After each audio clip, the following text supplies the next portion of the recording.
Həmçinin suallardan biri odur ki, yenə də Ramazana yaxınlaşırıq. Sual verir ki, Ramazan gəlir və dövlət artıq vaxtı təyin edib.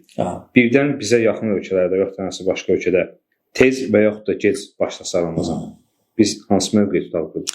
Elhamdülillah, biz həmişə kimi elə öz ölkəmizlə gedəcəyik bu məsələdə də. Öz ölkəmizlə. Çünki Peyğəmbər sallallahu aleyhi ve sellem deyib ki, cəmaatla tutun, cəmaatla açın, cəmaatla qurbanınızı kəsin. Yəni yaşadığın yerlə. Biz buranın gelirik ölkəmizlə. Düzdür. Yaxşı olardı ki, həm də bizdə rəsədxana var. Yaxşı olardı ki, məsələn, 28-dən 29-a keçən gecədə, məsələn, geçsin bir neçə nəfər etibarlı, məsul insanlardan göndərin. Rəsədxanaya baxsınlar, onlar bilirlər, təxminən hardan çıxacaq və s. Baxmayaraq, qabaq günəşin, ayın gedişatından ulduzların.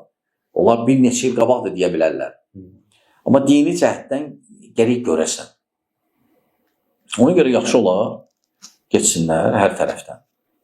Baxsınlar, əgər görsələr ki, sabah artıq Ramazanın biridir, axşam xəbərlərində elan olsun ki, görsəndi Azərbaycanda, Azərbaycanın üfüqündə, səmasında. Sabah orucu. Yox, görsənməsə, gecə ilə görsənmədi, elan olsun ki, görünmədi, oruc birisi gündür. Əgər ki, belə olsa, müəyyən qüvvələr bundan istifadə eləməyəcək və cəmiyyətdə bölünmə baş verilməyəcək. Çünki bundan istifadə edənlər var. Biri hansı ölkəyə bağlıdır, biri hansı ölkəyə, biri hansı ölkəyə, biri harasa. Ona görə yəni, ölkəmizlə getmək lazımdır. Və məsələn, ən gözəl həlli və ən rahat həlli və bunu etmək olar. Budur. Bununla biz, yəni, elə bil ki, böyük ixtilafın qabağını alacaq. Düzdür, narazılar olacaq yenə.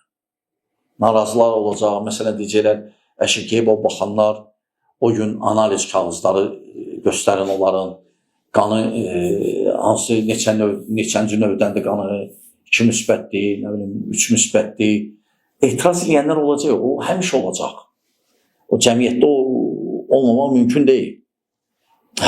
Lakin kütlə, ümumi kütlə artıq anlatmaq olmayacaq, bəhanə eləyə bilməyəcəklər. Öz ölkəmizdən gedək. Biz artıq həmişə deyirik. Bəli.